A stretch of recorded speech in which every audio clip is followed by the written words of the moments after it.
Happy Friday, everybody. It's Jill Blanchett with Green Thumb Stampers. I'm here with a Finally Friday video for you, and this week I'm going to show you a fun technique. So hang on and we'll get started. This week we're going to do a technique called spotlighting, and that's what this is right here. It's generally, you want to do it if you have a large, like busy background stamp or area. You could even have a big background stamp. You could have a big group of flowers. I have just this one sunflower that is just a giant stamp that would need to be colored, or you don't have to color it, but it would look better colored. But if you don't want to color the whole thing, you can just color one little piece of it like this, and that's called spotlighting. You're just bringing the one piece like out of the design for you to focus on. So let me move that over and show you what I did. So you want to have your full image already stamped down. So I had it already on this piece of paper here.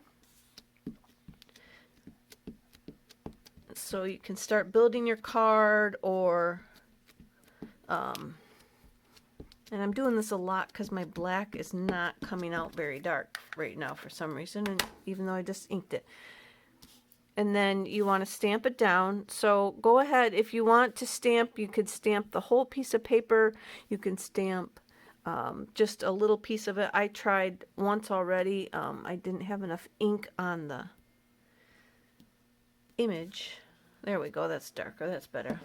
I didn't have enough ink. I went off the paper because I only want to cut out a piece of it. So you don't need to fill the whole image on your paper if you're not going to use the whole thing. But this time I did. So you just want to go ahead and color up like whatever area. You don't want to, the whole purpose is to not color the whole flower in.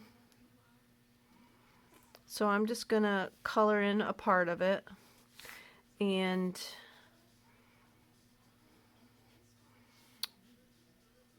I'm going to call it good just right there. I'm going to go down into the dark brown, and I'm just making all these little dots. I've got soft suede marker here, the Stampin' Blend. I'm just dotting around where all those little dots are at. And then I got the light soft suede. I'll come through, try and blend that out a little bit. And I don't know if any of you guys have never noticed, but if I switch to the other end of this marker, I probably am going to get a darker color. See, I noticed that on some of my blends, the brush tip, I get a totally different darker like color than I do with the nib tip. So I got a little bit of brown down there, and I'm going to come through with some dark Daffodil Delight. And then, I don't know, is that in the picture? Yeah, it looks like it. You might always kind of get used to opening your caps off your paper, because when this alcohol, if all these dots are in the camera, when that alcohol flings out, if it were to fling on here, it would have like bled out the ink. So just another tip, get used to trying to open your blends away from your project, or you could end up ruining your whole design if the alcohol flings out of the cap when you pull it. So I'm just kind of doing some of this here to, I got the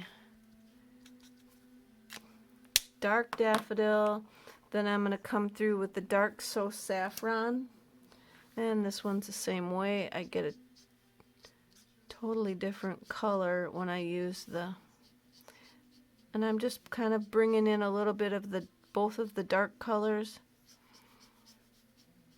We don't really have a sunflower yellow, so I'm going to come down a little bit more just to be safe. And then now I've got a light daffodil. And I'm going to come through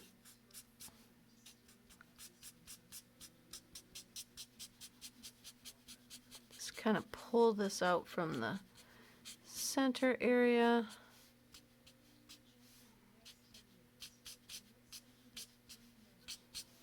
See what I can get with the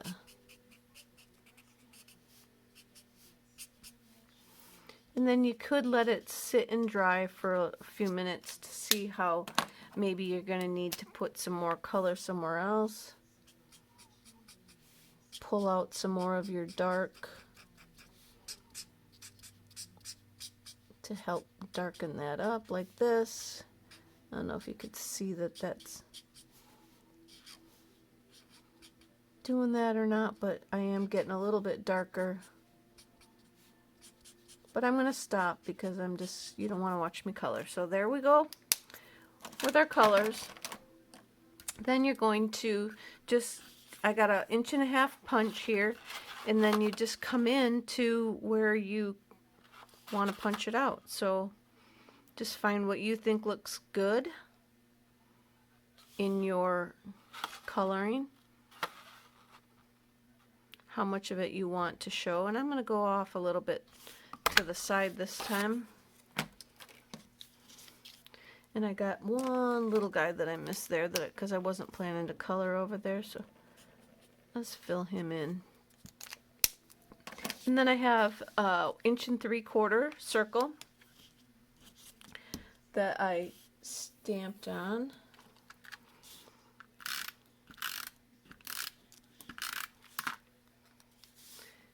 I didn't stamp on it, I punched it out, and then I saw the back side of the circle that I had stamped on, and that's why I said that. So now there we got this circle, and then I would just come over here to my card and then figure out where it belongs in the rotation of the petals. You know, it might come down more this way, but you'll just line it up like I did here. You'll find which petals it is, which piece of your image you've got colored in, and then put some dimensionals on the back and pop it up. And then you've got yourself some spotlighting. And again, that's not the right place, but you can sort of get the idea. And then I would pop that up on there and have spotlighting. And I do like this piece better with a little bit less of the brown showing. That's almost looks like an eyeball or something, but that's it, guys. Thank you. There we go, guys. Was that new technique for you guys, or have you seen that before? Have you tried it, actually? It's an oldie but goodie, and I was making the card with the giant sunflower, and I thought to myself, oh, I don't want to color all this, and it popped in my head to do the spotlighting, so I thought that maybe that would be a technique if you hadn't done it before, or hadn't seen it before.